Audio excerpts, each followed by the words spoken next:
Meu nome é Emília, tenho 32 anos. Sabe aquele ditado, sou dona de casa e carrego o peso do mundo nas costas? Pois é exatamente assim que me sinto. Acordo cedo todas as manhãs, mando meu marido, Manuel, para o trabalho, e depois vem louça, roupa, comida. Os dias simplesmente se misturam. Não tenho muitas amizades no prédio, cada um vive na sua.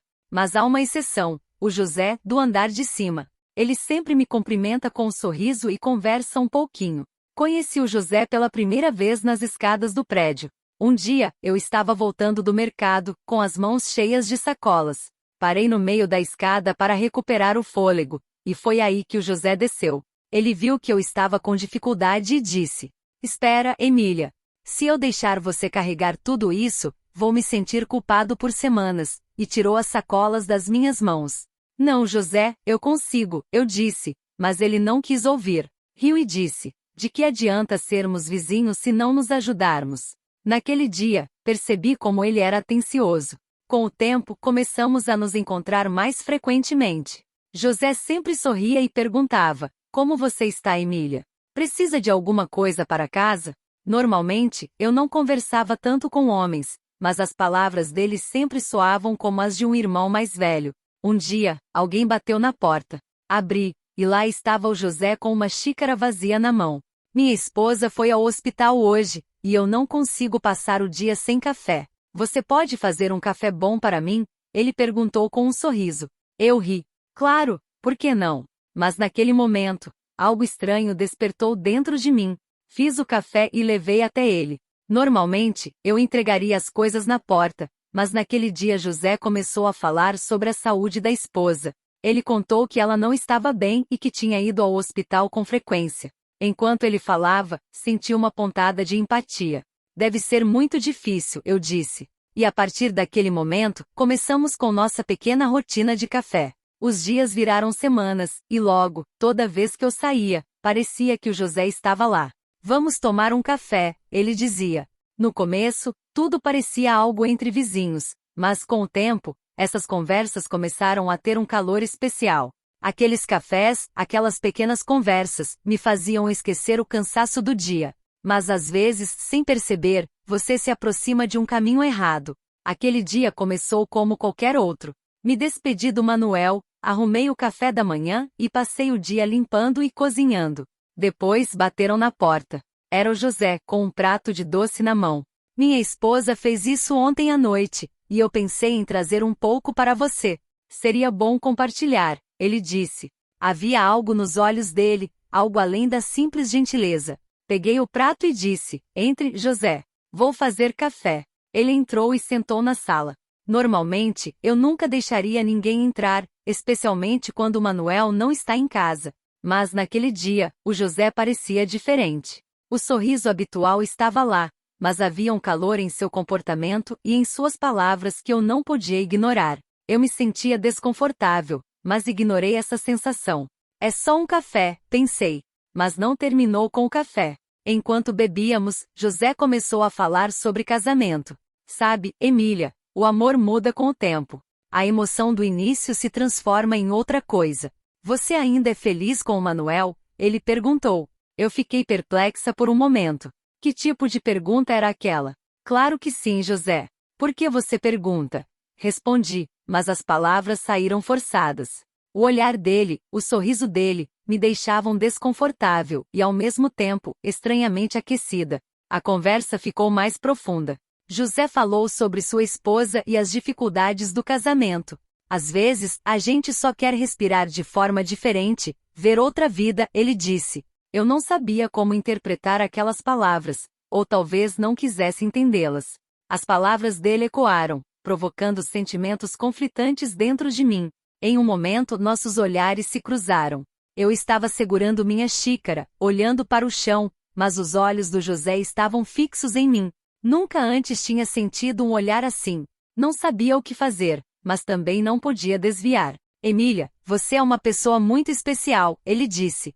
Uma frase tão simples, mas com um impacto tão profundo. Meu coração começou a bater rapidamente. De repente, José se levantou, colocou o prato de doce na mesa e sentou ao meu lado. Aquele era o momento em que eu deveria ter parado tudo. Eu deveria ter dito: o que você está fazendo, José? Mas não saíram palavras. Ele segurou minhas mãos e disse: vamos só conversar. Mas aquela conversa acendeu algo que nem consigo descrever. Foi como um sonho, uma névoa. Depois do que aconteceu, José foi embora. Assim que fechei a porta, minhas pernas ficaram fracas. Lavei o rosto e me olhei no espelho. O que acabou de acontecer? Emília, o que você fez? Me perguntei, mas não tinha resposta. Dentro de mim havia uma mistura de calor e uma culpa esmagadora. Viver aquele momento foi como se o tempo tivesse parado, mas agora, ao lembrar, cada segundo parece uma eternidade de arrependimento. Todas aquelas conversas de café, os doces, os pequenos atos de gentileza, tudo levava a algo, e eu estava cega para ver. Ou talvez apenas não quisesse ver. Na manhã seguinte, acordei me sentindo pesada, como se tivesse carregado o peso de um pesadelo a noite toda. Mas isso não era um sonho. Era real. Manuel estava sentado à mesa do café, tomando seu chá. Eu não conseguia olhar diretamente para ele. Dentro de mim, uma voz continuava gritando: como você pode olhar para ele depois do que fez? E se ele soubesse? Mas outra voz sussurrava: o que está feito, está feito.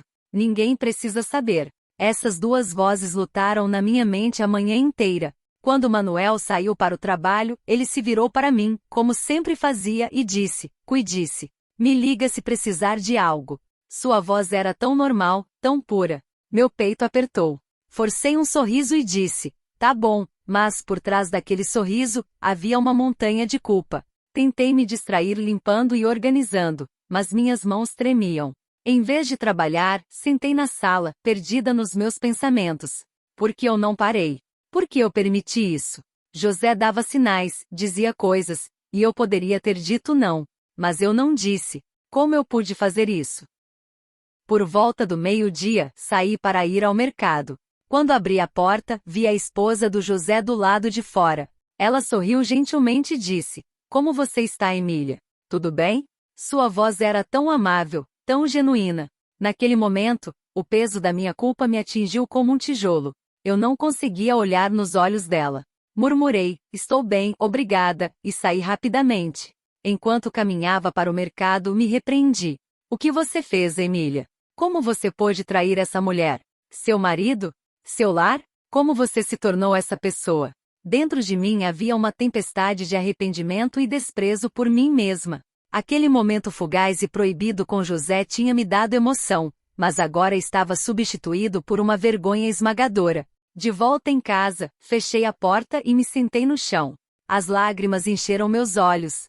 Eu não queria me olhar, não queria enfrentar meu reflexo. Queria escapar de tudo, mas não havia escapatória. Fiz uma promessa a mim mesma: nunca mais. Não importa o que aconteça, nunca mais. Mas quando você mente para si mesma, nem você acredita.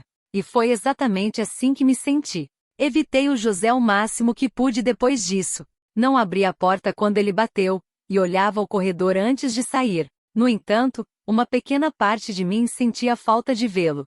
A memória dos momentos que compartilhamos ainda estava presente. Eu queria esquecer, mas não queria apagar completamente. Essa contradição me manteve acordada por noites. Uma coisa ficou clara: o preço daquela emoção fugaz era uma vida inteira de culpa. O amor do Manuel por mim, a inocência da esposa do José. Tudo pesava sobre mim como um fardo que eu carregaria para sempre. E o custo do que eu fiz me atormentaria pelo resto da vida.